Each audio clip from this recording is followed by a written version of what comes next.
안녕하세요. 향기설입니다. 향기설의 시청자 여러분 안녕하셨습니까? 이 시간에는 시편 72편을 중심으로 하나님의 말씀을 묵상하겠습니다. 우리가 아침과 점심 저녁을 세끼 밥을 챙겨 먹듯이 하나님의 말씀을 시시로 때때로 날마다 묵상하고 섭취하는 것은 참으로 중요한 일이라고 생각합니다. 하나님의 말씀은 우리의 빛이요 등불이라고 우리에게 안내하고 있습니다.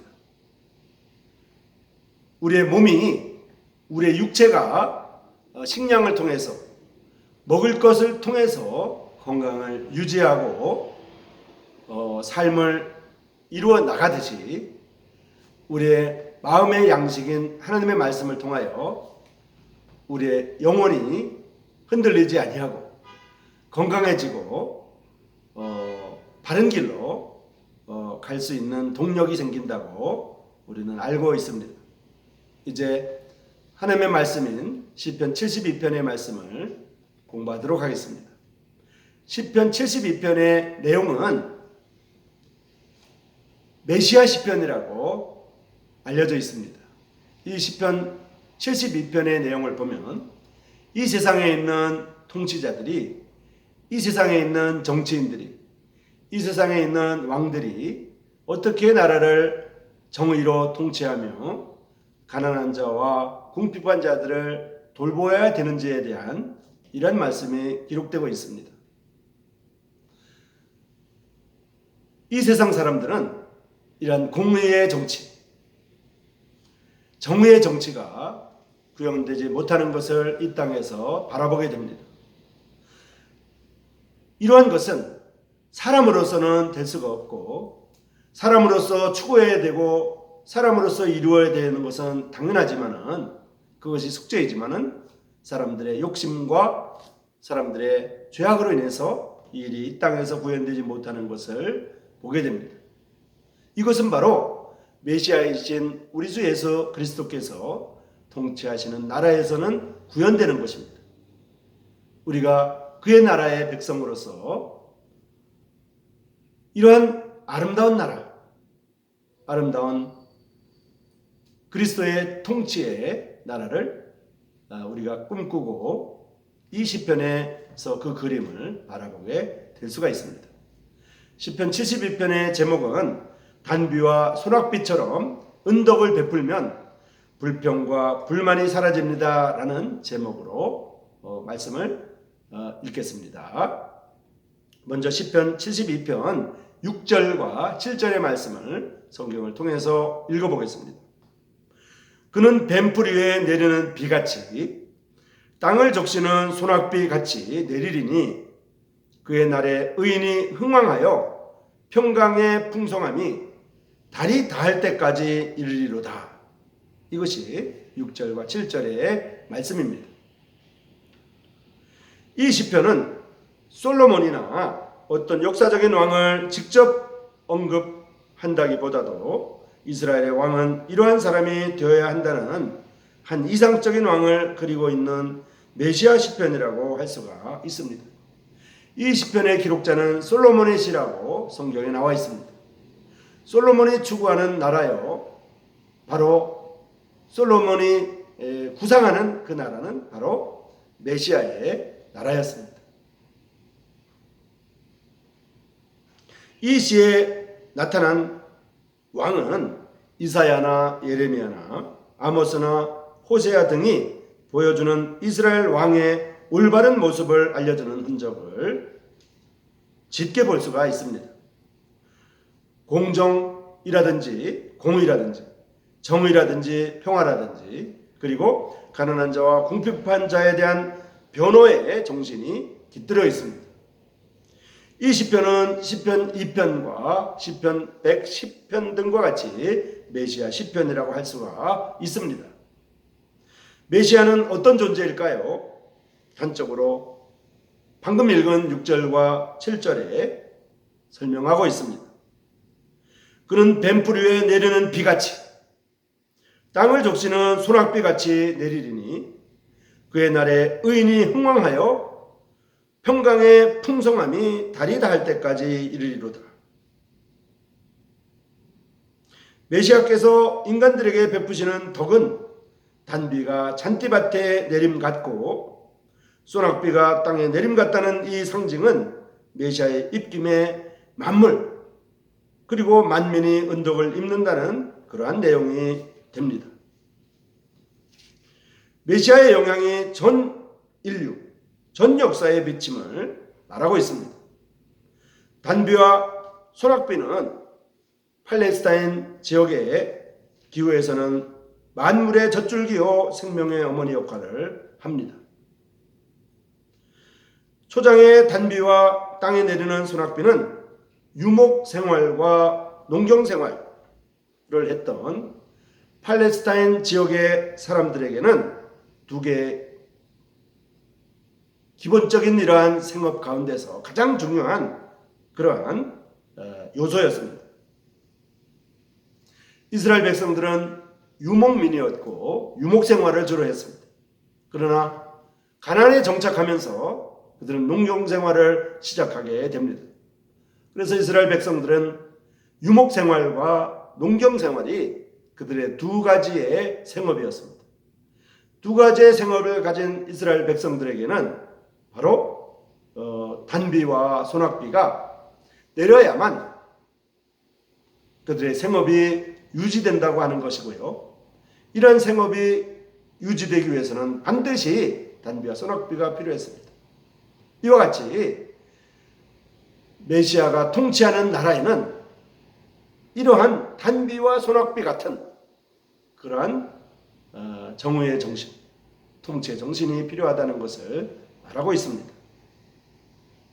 한 나라의 지도자, 그 주권자의 정치적 영향이 초장에 내리는 단비처럼 모든 사람의 마음을 신선케 하고 그들이 가진 모든 가능성이 자라가게 되며 거기서 잎이 피고 꽃이 피고 열매 맺는 문화와 역사의 성장과 발전을 볼 수가 있습니다.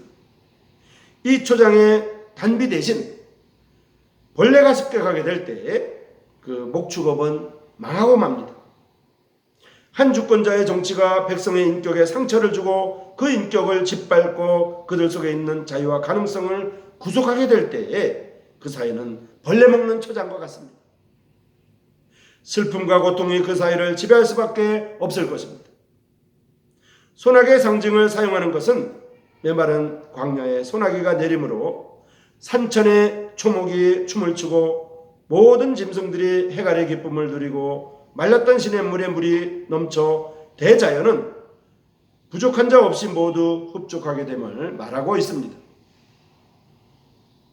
모든 추함은 씻겨 내려가고 새 생명의 약동만이 춤추게 될 것입니다. 이것이 바로 메시아가 통치하는 나라의 상징적인 모습입니다. 한 나라의 왕이 백성에게 소낙비처럼 은덕을 내리게 된다고 하면 모든 백성이 가진 불평이나 불만이 사라지고 모든 입술과 삶에는 태평시대를 노래하는 기쁨이 넘치게 될 것입니다. 이것이 솔로몬이 추구하는 나라였고 솔로몬이 이루었던 태평시대라고 볼 수가 있습니다. 그러나 솔로몬도 사람이었기 때문에 완전한 메시아 국가를 실현하지는 못했을 것입니다. 이것은 바로 메시아이신 우리 주 예수 그리스도의 통치하는 나라의 진정한 모습임을 우리는 알고 있습니다. 주권자의 은덕이란 구체적으로 무엇일까요? 예언자의 정신을 바르게 하는 그러한 사람입니다.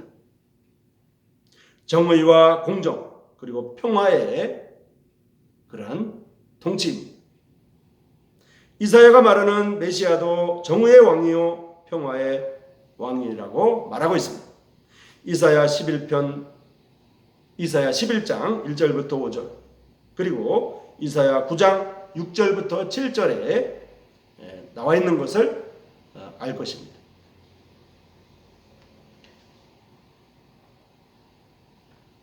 메시아께서 지배하시는 세계는 정의가 꽃피고 평화가 영원히 계속될 것을 말합니다. 왕이 백성을 다스릴 원칙은 오직 정의라고 함을 거듭 강조하고 있습니다. 이 시편은 공의에 대한 말로 이 시편을 시작합니다. 초반부에 보면 이제 주님의 공의를 왕의 아들에게 주소서, 주님의 백성을 공의로 재판합니다. 주님의 가난한 자를 정의로 재판하리니, 이렇게 공의와 정의가 제시되고 있습니다. 시편 72편의 내용에서는 솔로몬이 이 공의와 정의를 외치면서 이 시편이 출발하고 있는 것입니다. 그리고는 6절과 7절에 그 공의로운 왕의 모습이 바로 소낙비가 내리고 단비가 내림과 같은 그런 모습이라고 하는 것을 말하고 있는 것입니다. 그 백성 중 가난한 자를 공정하게 대하고 궁핍한 자를 건져주고 압박자를 멸하리라는 메시아의 의로운 정치가 어떠한가를 이 시편은 말하고 있습니다. 그것이 바로 13절에 나와 있으며 4절에도 나와 있습니다. 한 나라의 정치가 부한 사람과 세력을 가진 사람의 의욕과 그들의 공헌을 무시할 수는 없겠지만 그들로 하여금 주권자의 공의를 시행하는 정치의 협조자가 되게 해야 함은 당연하겠지만 그들이 주권자의 비호자요 측근자로서 특권을 가지며 그들의 의견과 주장에 한 나라의 주권이 좌우될 수는 없습니다. 그러나 이 세상에서는 이러한 일이 비일비재합니다. 주님께서 통치하시는, 메시아께서 통치하시는 나라에는 그렇지 않다고 하는 것을 우리에게 말해주고 있습니다. 더욱이 그 권력자들이, 가난하고 악한 사람들이 소유와 권력을 억압하는 일을 하면서까지, 가난하고 악한 사람들의 소유와 권리를 억압하는 일을 하면서까지 부와 세력을 축적함에 대해서 공정한 판단을 할 수 있어야만 바로 공의의 정치라고 볼 수가 있겠습니다. 어느 시대이든 가난한 자와 약한 자를 보호하고 그들의 생활력과 사회적 지위를 향상시키는 정치를 하지 않으면 주권은 항상 타락하게 됩니다. 궁핍한 자, 가난한 자에 대한 관심을 강조하고 있습니다. 이러한 정치를 공의의 정치라고 합니다. 이 공의의 정치가 시행되게 될 때 그 이 땅의 평화가 영구히 계속되고 주위에 있는 다른 나라 주권들이 존경을 표하게 될 것이며 그의 이름이 해와 같이 영구히 계속되고 하나님께 영광을 돌리게 될 것입니다. 이러한 메시아의 모습을 우리는 예수 그리스도에게서 본다고 믿는 것이 기독교의 신앙입니다. 시편 72편에 나와 있는 공의의 정치는 이 땅에 있는 왕들에게서, 이 땅에 있는 통치자들에게서 우리는 온전히 기대할 수는 없습니다. 이 땅에는 죄와 이 땅에는 욕심이 있기 때문에 그것은 구현될 수가 없을 것입니다. 우리가 노력해야 되겠지만, 우리가 그러한 비전을 가져야 되겠지만 그것은 바로 우리 주 예수 그리스도 안에서 이루어지고 추구되고 구현될 것입니다. 향기소리 시청자 여러분, 주님 안에서, 그리스도 예수 안에서 이러한 하나님의 나라가 구현된다고 하는 것이 하나님의 말씀의 안내요, 하나님의 말씀의 빛입니다. 이 시간에는 시편 72편을 통해서 말씀을 묵상했습니다. 시편 72편의 내용은 단비와 소낙비처럼 은도를 베풀면 불평과 불만이 사라집니다 하는 제목으로 말씀을 묵상했습니다. 단비와 소낙비처럼 은덕을 베푸는 것, 이것이 그리스도의 마음이고 이것이 하나님께서 우리에게 안내하시는 그러한 내용입니다. 여러분 감사합니다. 향기소리 시청자 여러분, 다음 이 시간까지 평안하십시오. 고맙습니다.